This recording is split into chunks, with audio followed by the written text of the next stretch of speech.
In ancient Judea, during the harshest era of Hadrian's oppressive regime, sages would often stop children in the street and question them.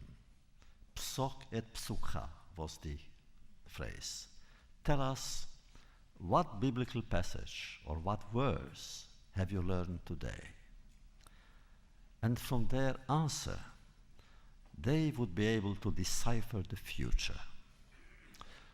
On the surface, the text makes sense, since according to the Talmud, with the destruction of the first temple, prophecy has ended in Jewish history. The reason being, by the way, prophets usually gave distressing reports, and therefore history felt, or God felt, that was enough sadness, so no more prophecy.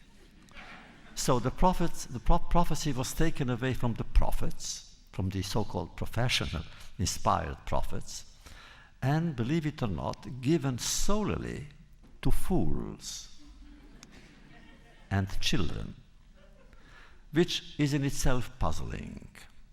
If children and fools can foresee tomorrow's events, doesn't it mean that prophecy still existed then? And perhaps even today. After all, there are enough fools in the world. Except if we conceive prophecy not as an act of prediction, but of admonition, which is what happened to a great sage, Elisha ben Abuya, the famous Acher. In his case, the pupil's words carried a very personal message, which he misinterpreted, and according to tradition, it is because of that verse that he lost faith. I am not fully satisfied with this explanation, because it ignores a frightening aspect of the story. Wasn't it forbidden by Roman law to study Torah? Weren't both student and teacher exposed to torture, torment, and agonizing execution? How then could old teachers endanger the lives of young children? Except if their exchanges took place not in public but in secret, but we are told they stopped them in the streets. But even then, even if it was done in secret, I believe the objective was not concrete prophecy about the future, but maybe psychological reassurance over the present. I believe that the sages simply wished to be sure that there were Jewish children still studying Torah, even then, in those harsh circumstances. Even then, they were remembering what they learned by heart, thus exemplifying the noble and beautiful links that connect teachers to disciples. And that is, of course, these links that make up the Talmud. Question: could this happen today? Just imagine an elderly man stopping a boy in the streets of Manhattan and asking him to repeat his Torah lessons to him. Would he receive an intelligent answer? Wouldn't he be arrested and accused of possible pedophilia? Oh yes, times change, but the questions remain the same. And the most topical one tonight is, of course, what have we learned here in these magnificent, wise surroundings during our 30-odd years of annual encounters? Why not admit it with some melancholy? I feel that I reached an age when one must conduct some soul-searching, we call it cheshbon hanefesh, and examine what one has done with his days and years. The Y has become my intellectual home far away from Boston University, which is my academic anchor. But here it is a kind of yeshiva. It is here that I try to share with audiences, young and not so young, Jews and non-Jews, what I have received from my teachers and theirs. Even my imaginary stories, the novels, it is here that I spoke about their secret first. I just published my 50th volume in France. It's fiction. And I cannot help asking myself questions about those that preceded it. Have I found the right words? Always. Later tonight, I plan to read excerpts from a new novel to be published soon. It is called, I will speak about it, it's called A Mad Desire to Dance. It may surprise those who know me. I have never danced in my life, except on Simchat Torah. As for our learning here, what didn't we do? We studied scripture, the judges, the prophets, Talmudic sages, Midrash, and Hasidic masters. Our first biblical theme was Job, and we quoted all the necessary sources and concluded then that Job's protest was not directed at God's injustice, but at his apparent indifference. Was there nothing left to add? Yes, there was. And I do intend to return to Job one day, maybe next year, and devote our attention not so much to him, not even to God, but to Satan. After all, Satan plays an important role in the book, and he remains a leading protagonist. What happened to him? Where is he? Then we explored the behavior, for instance, of Lot's unnamed wife. She was punished for looking back at her city Sodom, already engulfed in flames. For a while I took her side. I took her side because she was curious and because she wanted to know. She wanted to know what it is when a city burns. And I believe that if looking back is dangerous, aren't historians and witnesses faced with constant peril? How can we try to teach each other that we must look back? We must open pages that were written centuries ago, if looking back costs so much.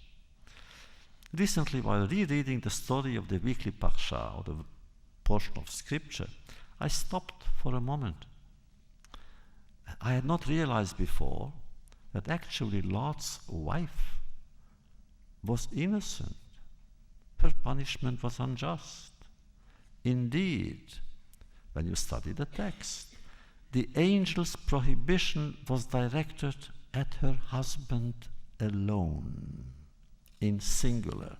Tabit, al-tabit, don't look. Al-tabit literally is to him, not to her. So what do we want from her?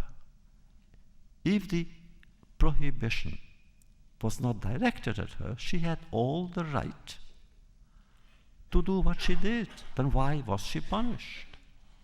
Again, we have to return to her one day.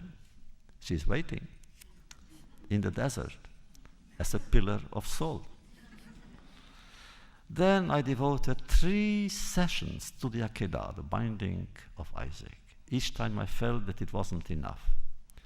Each time I felt that more could be found in more sources about either the father or the son. But even now, I keep on discovering new material, meaning new questions related to what happened or didn't at Mount Moriah. Are we sufficiently aware of the fact that afterwards, after the event itself, Abraham and Isaac never talked again? That Abraham and Sarah and their son were never together again. Sarah died in Hebron, and Abraham came to her funeral from Beersheba. And Isaac, he came from somewhere. We are told the yeshiva. A source even suggests that he had died. A passage from the sublime litanies of the High Holidays speaks of his ashes, which means the Midrash, with its imaginary genius, so disturbing, actually offers us an option to think that God's intervention came too late. Listen to a legend in the Midrash. At one point, before or during the act itself, already on the altar, Isaac turns to his father and says, "Please burn me well and put my ashes in a box and then place it at the door of my mother. So each time she would go to her room, she would remember me and weep." Our general comment, ours too is an Akedah generation. But if the first witnessed the father leaving the son behind, ours saw the son surviving the father. And all these themes are both ancient and contemporary. I love searching for them in old texts and relevant sources. A plea by Jeremiah, a song by Homer, a smile by Shakespeare, a statement by Spinoza, a question by Erasmus, a story by the best. Yes, all these themes and others, many others, occupy central places in my work and in my life. But they all have in common is a quest for meaning, commitment to memory, and a passion for questioning, sharing, and learning together. All these requires patience. You cannot turn the pages too fast. You cannot skip passages. Patience is a virtue. Impatience is not. But then what about those friends outside who are impatiently waiting for the gates to open? Everywhere, what we try to find is actually the secret place. The secret place in a text, the secret place in a story. The unsaid, which is more important than what is said. In general philosophy and literature and poetry, I'm intrigued by the fact that Nietzsche, the great author of the Zarathustra and so forth, he actually fell sick in 1889 in Turin, Italy. And from that moment on, he hasn't written a single line until he died in 1900. What happened to him in those 11 years? What did he want to write and didn't? What went through his mind? Simple madness that led to his suicide. What was it? I want to know that one of his followers, Adorno, a great philosopher in Germany, in post-war Germany, when he said that to let suffering speak is the condition of truth. But what language is the language of suffering? Is the language of the victimizer the same as the language of the victim? Why did Victor Hugo become a prophet all of a sudden, and a poor one at that, when he said that the 19th century, he said about his own, is great, but the 20th century will be happy? Some prophecy. Why did Nicolas Gogol, the playwright, the Russian playwright, when he went to Jerusalem and came back from Jerusalem, why did he burn the second volume of his play called The Dead Souls? Why did Baudelaire say that Satan's greatest victory is to convince us that he doesn't exist? Pindar, the philosopher, the ancient philosopher, said, man is nothing but a dream of a shadow. But in Talmud we read, life is a shadow. But of what? A house? A tree? And the Talmud simply says, no. We are a shadow of a bird in flight. So what about current affairs? Except for the economic situation, in some areas things bring joy, in others pride. Politically, racism has received its final blow with the election of a black president. Leave political affinities aside, but I cannot forget what I saw and felt in the late 50s when visiting the South. Not only did I see racism at work, but I saw it being the law. And for the first time in my life, I felt shame. I was never ashamed for being Jewish, but there was shame in me, in the South, for being white. Therefore, later on, Marion and I went to South Africa in 1975, just to see apartheid at work and denounce it in the Sowetos and so forth. Oh yes, now we realize that history has changed and human mentality as well, and thank God for that. Another area deals with Jewish-Christian relations. They have never been better or more fruitful. Rooted in the spirit of ecumenism, willed by the late popes John XXIII and Jean Paul II, and in America, Niebuhr and Tillich. Rabbis and priests work together on humanitarian and social projects everywhere. Thank God. In truth, they should have immediately included a third partner from Islam and initiate study sessions together of ancient texts.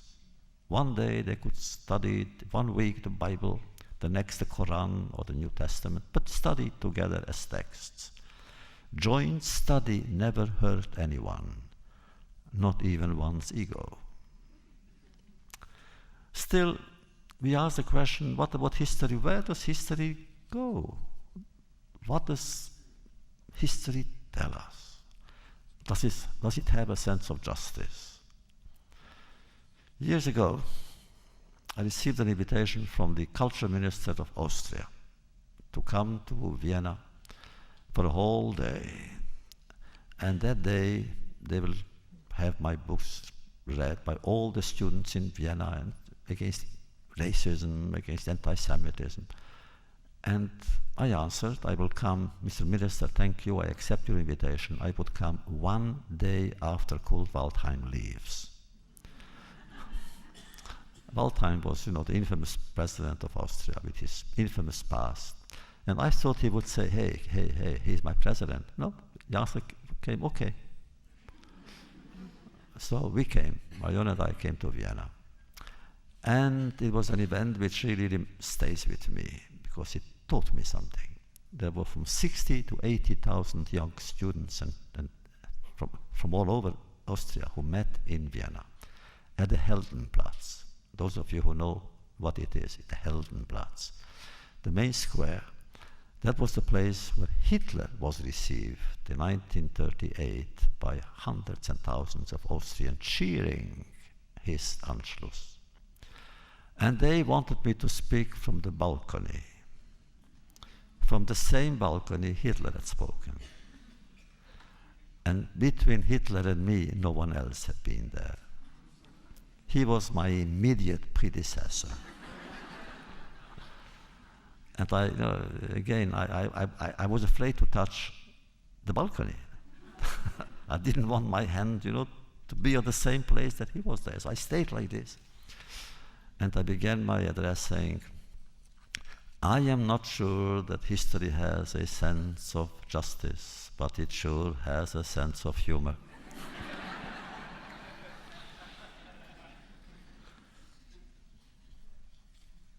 I speak about Judeo-Christian relations, and we should continue. Is this the time for the new Pope to elect Pius XII to sainthood? Actually, the Jew in me refuses to be involved in these polemics. Whether Pius XII will or not be a saint in Catholicism must pose a problem not to Jews but to Catholics. Do they really wish to see in him an example for their children? A man who knew so much about our tragedy in Europe and in Italy, and did so little to help Jewish victims. The post-war Vatican established a special section to help SS murderers escape justice and go to Latin America or to the Arab countries. It worked.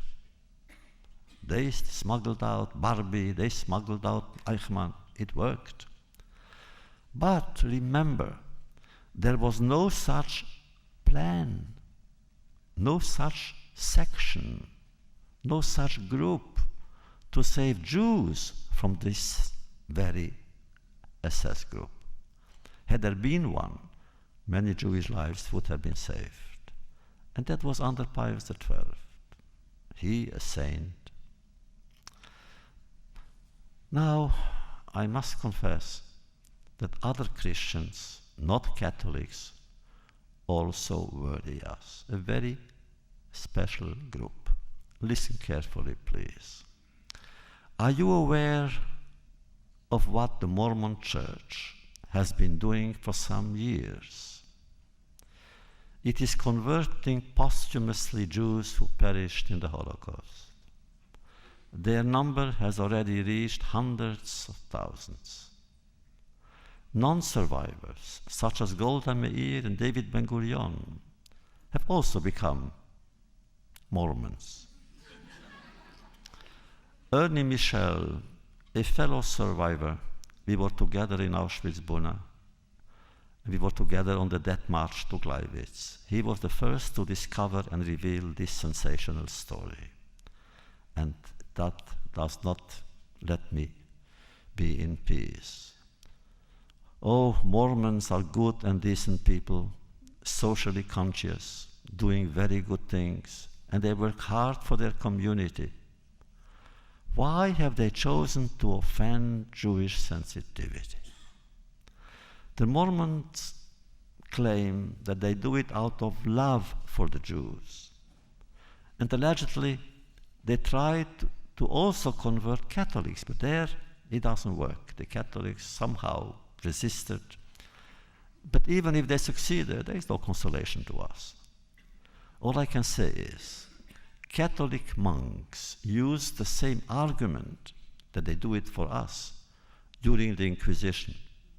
All they wished was to save the Jewish soul. They lit the fire under their victims and wept. Now really, for centuries the Church used all the methods available to its members to force living Jews to convert. And now the Mormons, also Christians, target the dead Jews? Don't they realize the pain they inflict on children and grandchildren of our martyrs? Furthermore, why am I so concerned? Why are we, Ernie and I, so concerned?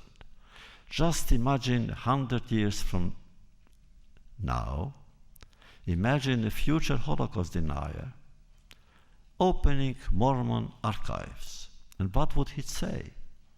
Oh, Hitler didn't kill Jews. He killed Mormons. And so I fervently hope, for the sake of good relations between all people of faith, that the leaders of the Mormon Church will undo what they have done already to Jewish memory and erase from their conversion books the names of pious, God-fearing and religious Jews, but even agnostic men and women who died in Auschwitz, Majdanek, Sobibor, Treblinka, because they were Jewish. It must stop. Another case of astonishment. The young people who joined the neo-Nazi party in Germany. Don't they know the misfortune, catastrophe, shame and malediction Nazism brought on their own people in their own land? Their elders could tell them what Germany looked like in 1945, 6, 7, 8, 9. It was simply a place of ruins. Ruins. Not a single city was spared. Human ruins. The Germans felt, the good ones felt embarrassed. Now, to go further, a small group of Nazi sympathizers was just condemned to 7 years in prison. Where? In Israel. What? Nazis in Israel? Don't they know the consequences of Nazism to our people, their people? There are so many things in so many areas that I fail to understand. In our own land, here in New York, we witnessed recently a scene of cruelty that cannot but shock and move all what is noble in the human being. On the last Thanksgiving morning, Walmart opened its doors to bargain hunters, and they trampled a man to death. And when some people tried to save him, they were pushed aside. For what? For a bargain? For a few dollars? People killed and let a human being die? And how can one ignore or forget the tragedy that befell the whole world, especially India? Last week, suicide terror has, in an act of unspeakable cruelty and horror, once again stricken innocent people, men, women, and children, holding an entire city hostage. Westerners were singled out, but only Jews were tormented and tortured before being slaughtered in cold blood. Again, we must feel, of course, compassion with all the victims and their families there. But we must also remember that Jews alone were tortured before they were killed. And to this day, no one knows why these people murdered, what they wanted, and why they singled out Jews for special brutality. Oh, you have seen it on television. The young Rabbi Gabriel and his pregnant wife Rivka, the Holzbergs, a couple of Chabad emissaries, and they do extraordinary work everywhere. These young people, 3,500 of them in all over the world. Wherever people need anything Jewish, they are there to give it to them. So they came to India from America and Israel, where they had a happy life. And they came there just to help beggars and wanderers, Israeli soldiers who after their service go to India. I don't know why, but they go there. And they give them a free meal, a smile, a gesture of compassion and humanity. And they were assassinated in front of their 2-year-old son, Moshe, who was miraculously saved by his Hindu nanny. And whoever saw the child on television at the funeral service, doubly orphaned, weeping, asking again and again for Abba, Ima, Daddy, Mommy, and whoever saw that could not repress his or her tears. But the tears of the baby must have fallen in the special cup that God Himself holds in His hands. And when it overflows, redemption must be near, is it? Of course, when we speak about texts, language is essential. Like everything else we do or say, language is more than a link between people, more than a vehicle to transmit thoughts and memories. It's a desire of the human being to transcend his or her own frail condition, dwelling in a universe fraught with temptation and peril by taking the hand of a friend and listening to the tale of a fellow wanderer. Language is composed of words, but is more than words. It is also the white space separating one word from another, one thought from the next, one person from its neighbor. Even God needed language to create the world and the beings in that world. Thus, language indicates both spoken and written words. They contain a variety of powers. They can destroy or build, inflict pain or offer hope, suggest malediction or generate joy. And we are responsible for their impact. It all depends what we do with them.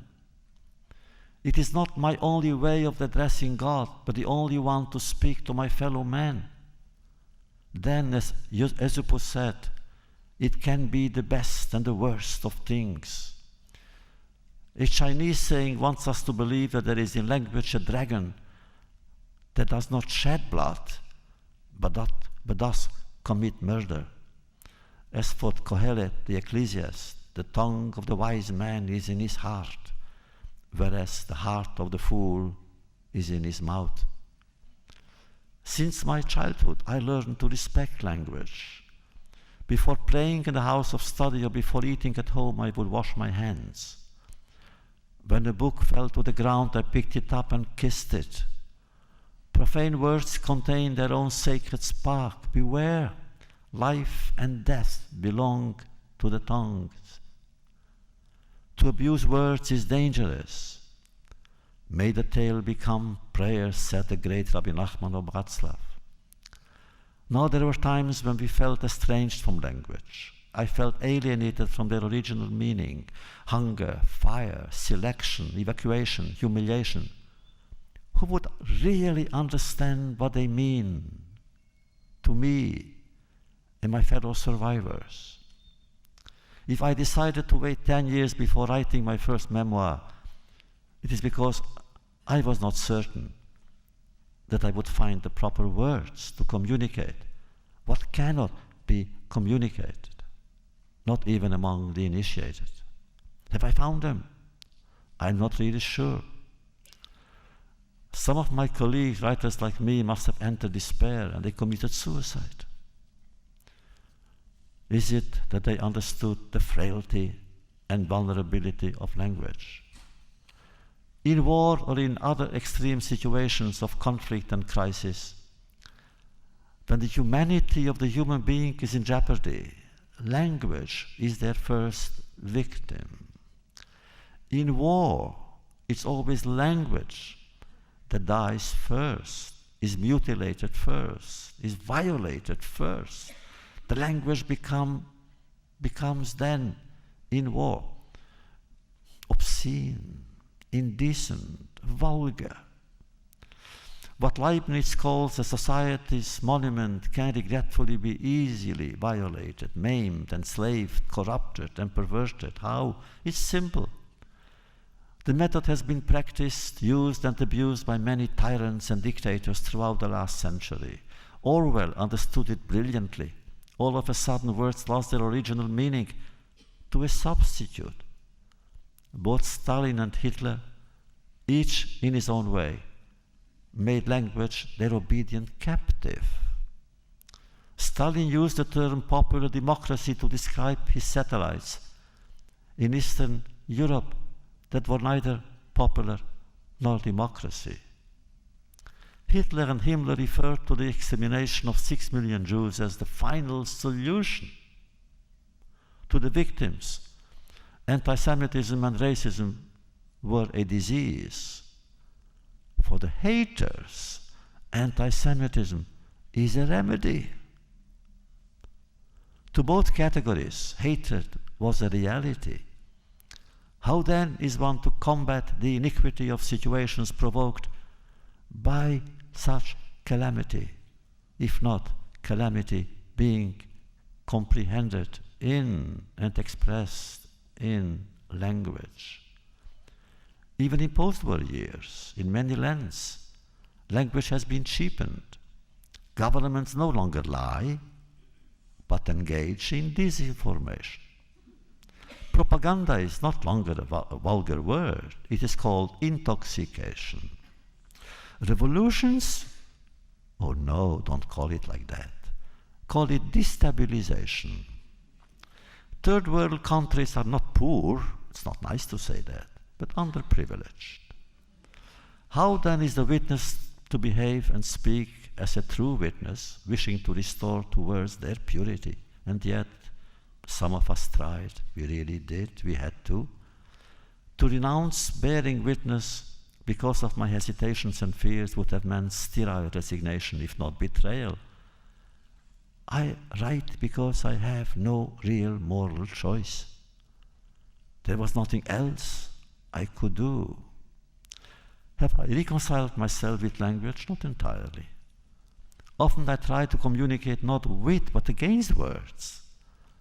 At times I speak just to say that one cannot speak about certain events, for which silence alone is the most appropriate response.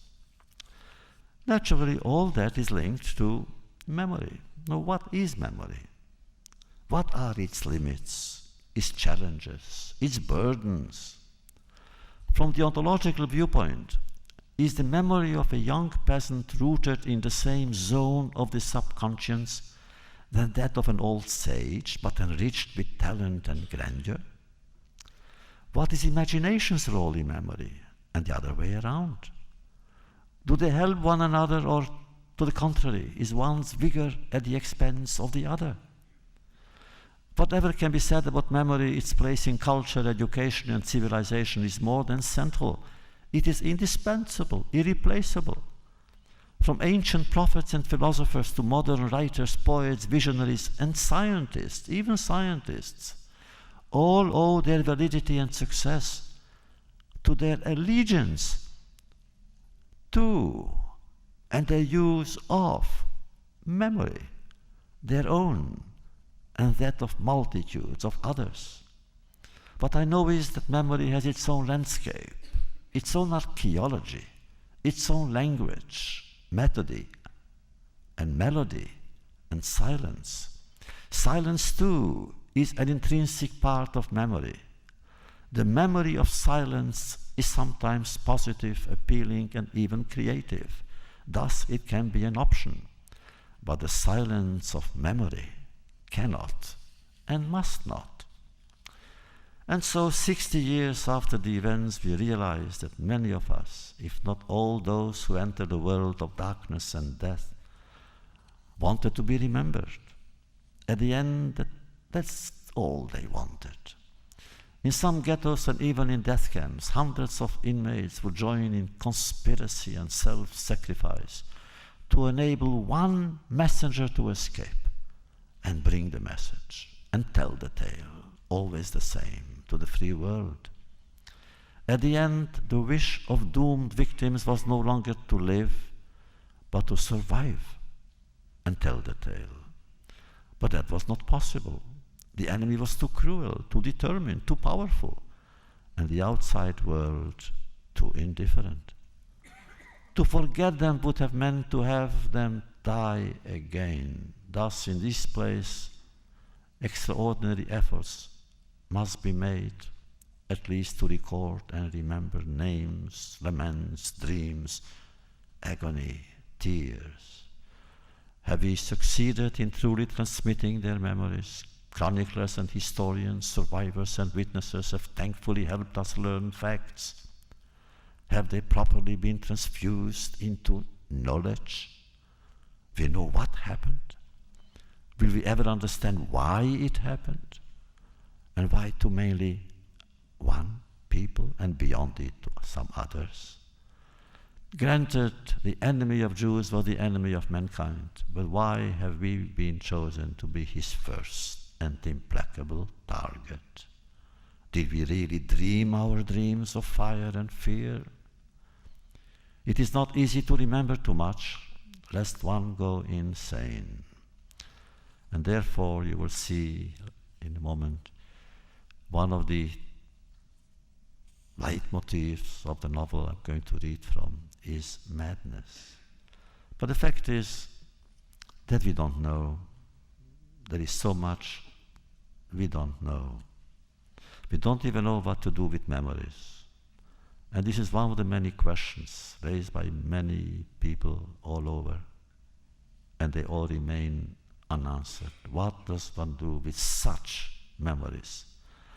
I remember after the war, if they had asked me what could be the answer to that tragedy, I would not have said Israel. I would have said the Messiah. The only answer I would have accepted would be the redemption of the world, a kind of messianic revolution, the end of all that is evil and cruel in the world. But the Messiah is still waiting, and we are waiting for him. So the questions remain, and we ask them again and again and again. Why the cruelty, and why the indifference, and why, and why, and why, and why, and we don't know. Maybe we shouldn't know, because we cannot know.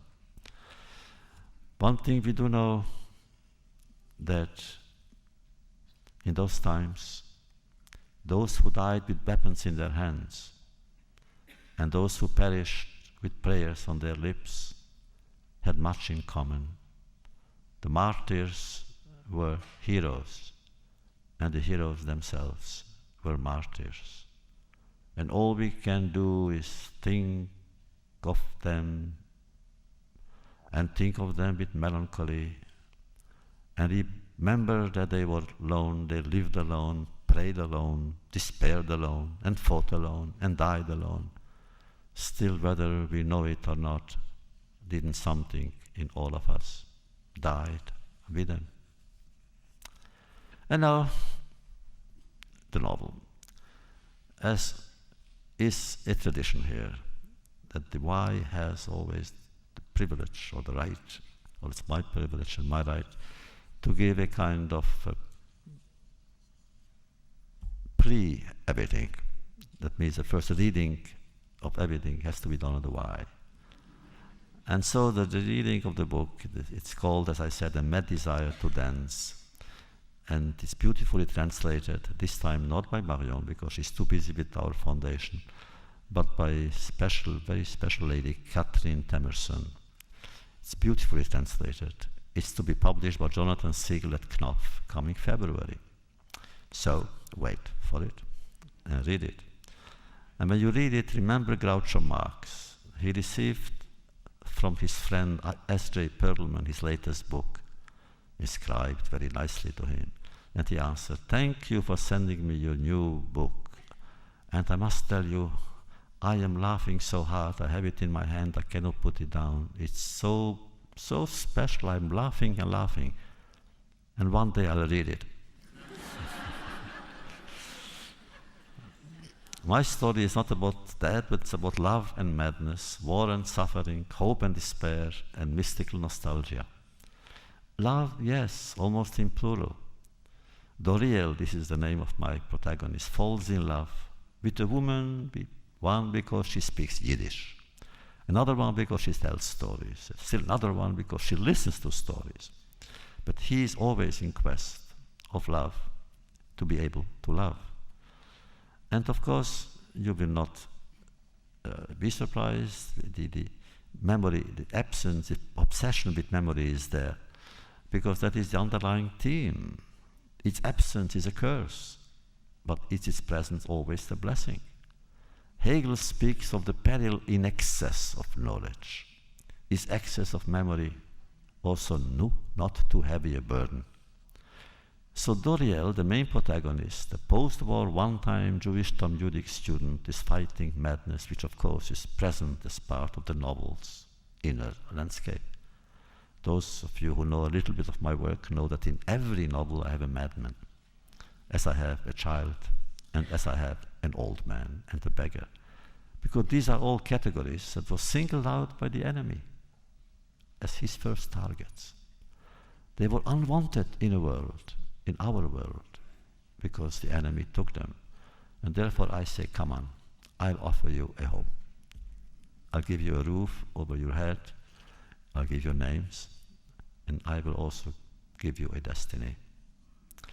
So, like all mystical things, a story can bring joy and sadness, hope and destruction. It all depends on what is this being used for. The motto of the book, I have two of them. One is the Talmudic story, I'm sure all of you know, Arban Yichnasu le Pardes. 4 wise men entered the orchard of secret knowledge. The son of Azai looked at the orchard and lost his life. The son of Zoma looked at the orchard and lost his reason. Elisha ben Abuya looked at the orchard and lost his faith. Only Rabbi Akiva entered in peace and left in peace.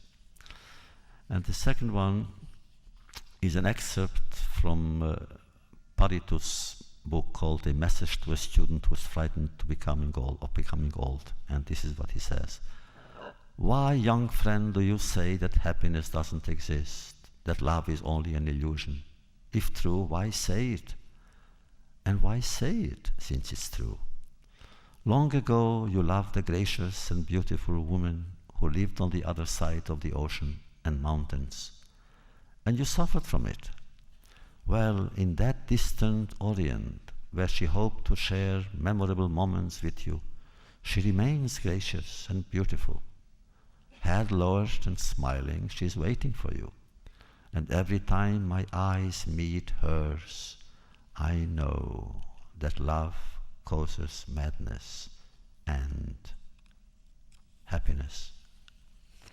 And this is how it all begins. She has dark eyes and the smile of a frightened child. I searched for her all my life.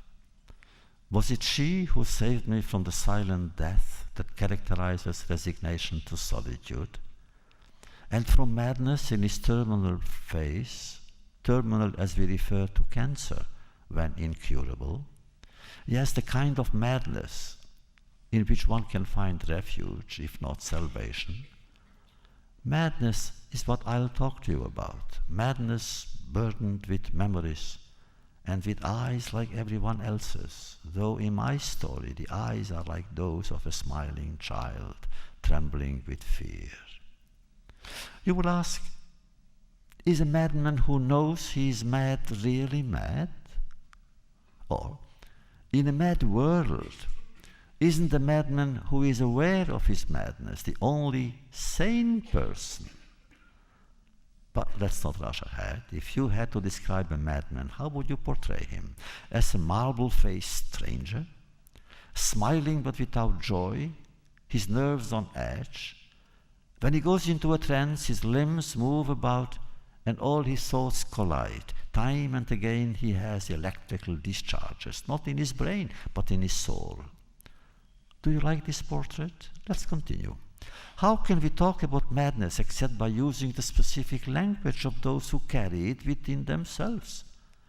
What if I told you that within each of us, whether in good health or bad, there is a hidden zone, a secret region that opens us onto madness? One misstep, one unfortunate blow of fate is enough to make us slip or flounder with no hope or ever rising up again. So you see, madness is present, and madness therefore is part of memory. And I say, as always, many of my books I come to it about the Sabbath. I miss the Sabbath of my childhood. And I say, I remember the Shabbat of my childhood. Many years later, even when I was tormented by my illness and tried to forget everything else, the lights of the Sabbath, the 7 days, still flickered and beckoned in the depths of my memory. The beginning of the Sabbath, the celebration of its peaceful holiness, time erected into a temple. The child within me remembers nostalgically. I used to sing as I returned from the house of prayer with my father. And when I became older, we both sang Shalom Aleichem, Malachei Yashores, Malachei Shalom. Peace be with you, servant angels, angels of peace. And my child's heart used to burst with happiness. But then, we cannot even then speak, of course, of the origins. What is the mystery of the beginning, which is so strong in the Kabbalah? What makes it so appealing and so frightening? And my hero says, do you really think one can pinpoint the origin of a desire or the fear of seeing this desire die out? And what if I told you that the illness is older than I am? Would you believe me? Better yet, would you understand me? In fact, by questioning me about my past, you are forcing me to make a big, exhausting effort. You are making me think out loud, and it's painful. Are you aware of this? You are driving me to entertain doubts about myself, to analyze my thought, open it up, dissect it, go back in time, from far back as possible, to the last frontier, to its inception, hence to human thought in its earliest form, which would be that of the Creator. Is that what you want? And what if I told you that my thought, which you are tracking through me, goes not back and forth in a straight line, but in fits and starts? It consists of shattered fragments. It burrows a path in a zigzag from one image to another, from one brain to another, from one existence to another. I'd almost tempted to say from one planet to another, from galaxy to galaxy, from a God to God. So the question is, why do people make fun of madmen? Because they upset people? Didn't Molière mock the hypochondriac? Doesn't the man who believes he is ill need treatment? Am I way off the beam? I don't think I'm completely irrational. Is being mad, being disabled? Can one speak of a gangrened mind, of thought beaten to death, of a mutilated, damned soul? Can one be mad in happiness, as in misfortune? Can someone take vows of madness, as one takes religious vows, or devotes one's life to poetry? Can a person slip breathlessly into madness with a slow, muffled tread, as if to avoid disturbing some secret demon feigning absence or asceticism? At times I'm afraid of shutting my eyes, for I see an unreal world with its dead. I open them again and fear has not left me. Madness may just be a sensation resonant with futility. As in Franz Kafka's castle, we are waiting on the landing in front of a closed door for something that has already happened and will paradoxically happen too late. Am I insane? It is an obsession. And he says again, because he speaks to his analysts, to his psychotherapists, he said, I know, doctor, what people are saying. They are saying, oh, he's gone mad, poor Daniel, gone mad. Oh yes, mad, me. And I bring up the question that comes up at all our sessions. What is being mad, doctor? Between a normal storyteller narrating the story of a madman and a madman describing the death of a normal man, which one would require your treatment, doctor? If the world tells me I am mad, whereas I know I am not, which of one is right? Thus being mad is what? Starting a story or a sentence and not finishing it? Inventing a life one hasn't lived, or loving a woman met in another lifetime? Is it clinging to unsatisfied desires? Having a blazing head and a heart frozen in terror? Living on the fringe of time in a country where everything is orderly just, as others go off to live and dance at the end of the earth? Yes, I am chained to my madness, to its fury, caught up in its violence. My brain is mush, doctor, my mind is in shreds. And what about the soul? The possessed, desecrated soul? Does the madman's soul live with his reason, or does it become mad too? Can a soul become mad? But then what does this madness consist of? Is it attracted by the black flames of a fire, like the ones during a pogrom that devour the hearts and bodies of the living and the dead, and even of babies still to be born? And this ailing soul, disconsolate or raging, how can it be healed without knowing the true nature of its shackles and wounds?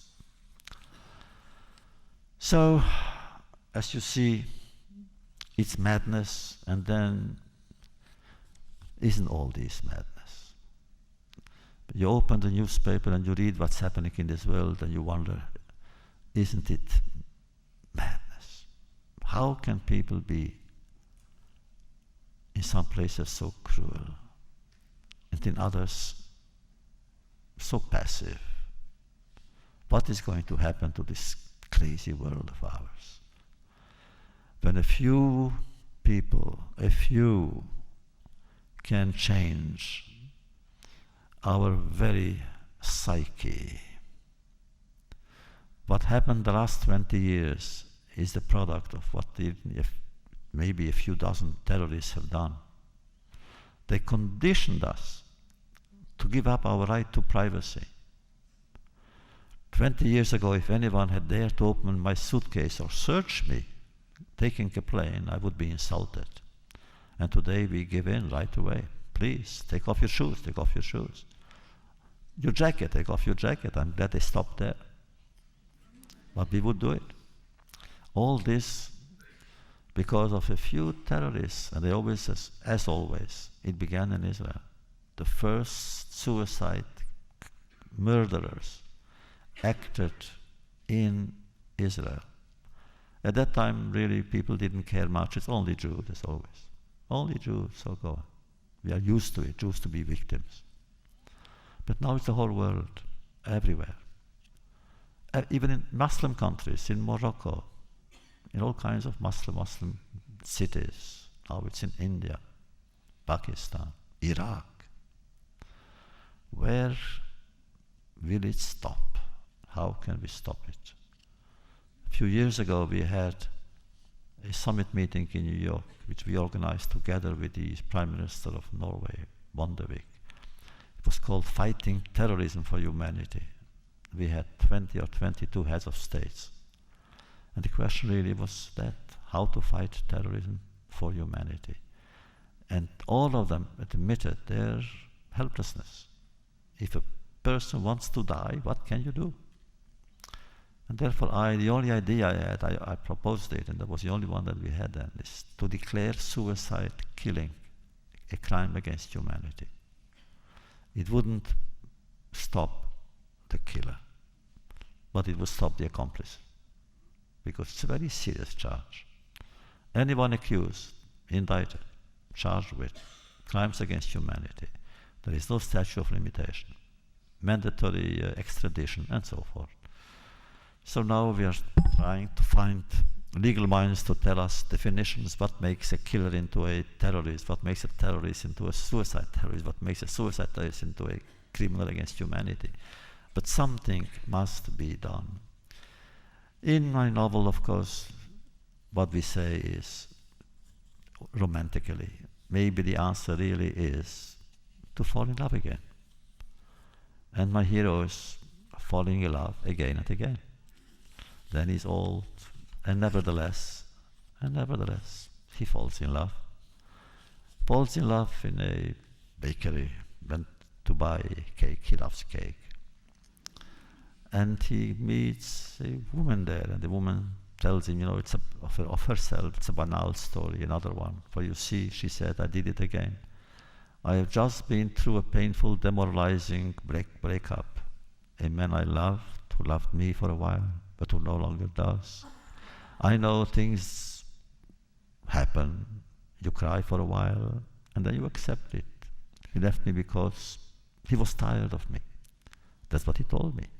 He said, I'm not blaming you for anything, but I've taken everything from you that you have to give me.